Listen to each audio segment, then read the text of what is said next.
Hi everyone, my name's Anne-Marie. Welcome to this tricks and technique video. In this video we're going to look at rainbow stamping. Now this is a technique that I've done before on one of the card projects, but I thought I'll show you it in two different ways, and then that way you know that you can use any of your stamps and any of your inks.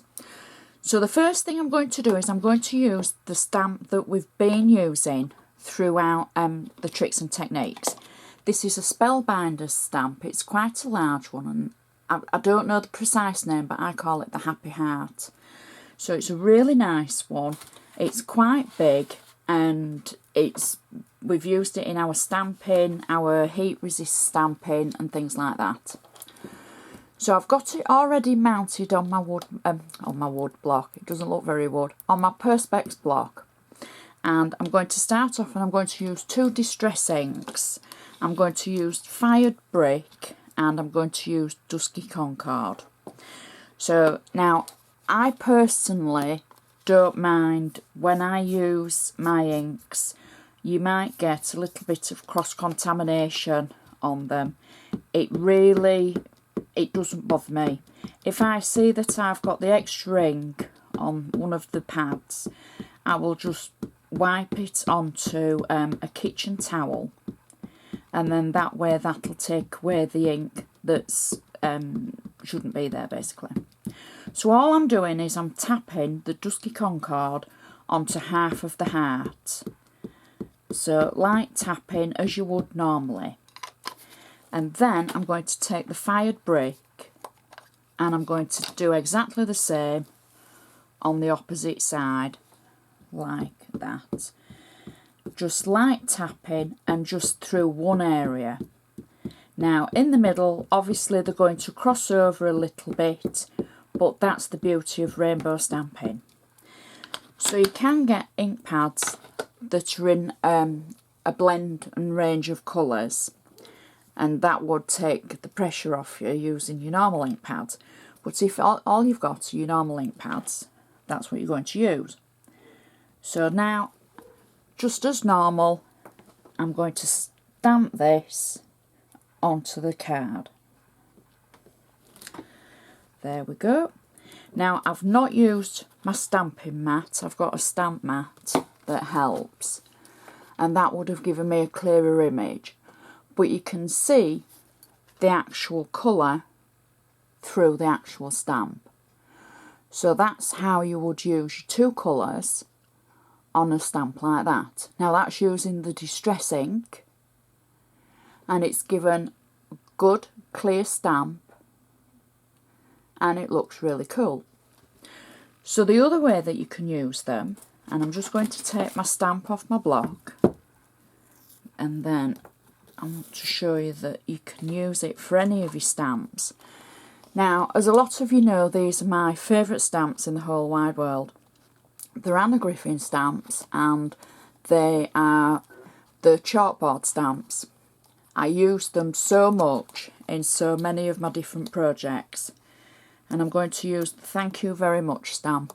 And this is the same stamp that I used in another demonstration when we were doing stamping and for a project.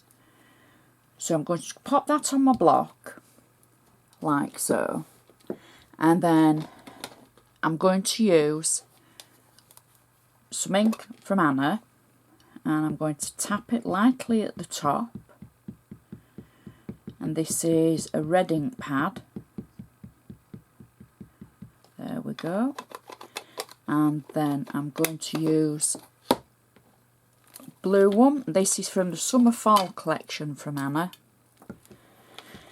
Now I'm just going to tap lightly again at the bottom. You can do it any way that you want to do it. You don't have to do it straight across, but I thought I'll show you this way first. And then all I'm going to do is stamp. There we go. Press down, and that is a good image. Shows you the two colours.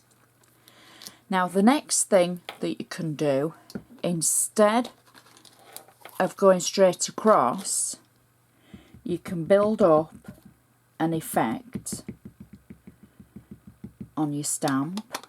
Again, stamping one side, lightly tapping, should I say, with your ink pad, and then again.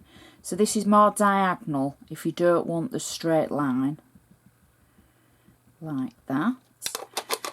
And then just to show that you can use any of your ink pads that you've already got with ink pads that you're using, I'm going to take the Distress ink and I'm just going to use one corner of it, and where I can see the diagonal line, I'm just going to tap down that line. Just using that corner, you can see where I've got the ink on it. There we go. And then to get rid of that, all I have to do is just tap it onto a dry kitchen towel, and that will take away the actual excess of the little bit that's contaminated it. So now I can stamp.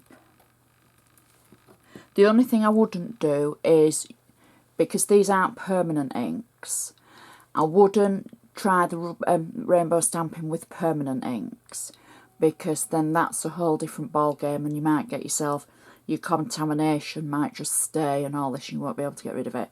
But of course these aren't permanent, and you can play with them to your heart's content.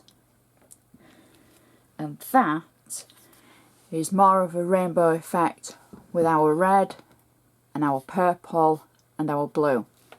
So it just goes to show that you can use any of your actual ink pads with any of your stamps. It doesn't have to be the brand of stamp and brand of ink pad. It could be, like I'm using the Distress ink with Anna's. So Anna's are pigment inks. So I'm just lightly tapping. And I could keep going and mixing the colours.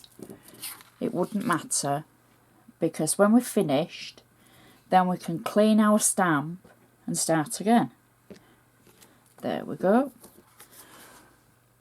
So there's a whole range of different things you can do with your inks and your stamps, but just play with them. It doesn't matter if you're using Ranger with Anna's stamps, if you're using Anna's inks with the Spellbinder stamps. If you've got them, use them. Don't be scared to think, oh, I can't use those inks because it's not the brand of stamp that I'm using, or vice versa. So there we go. But they're so pretty when you start mixing your colours, and then obviously to mix them to match your embellishments and everything that you're using on your projects. So that, I hope, has helped with your rainbow stamping, and how when I do a project and I've made a sentiment and it's in two colours, that's how I would do it. So this is nearly the last of our tricks and techniques, so I hope you're still enjoying watching. I hope they're helping. You know, you might know how to stamp, but you might never have thought of rainbow stamping. Or you might just be a beginner and this might be a technique that you want to try.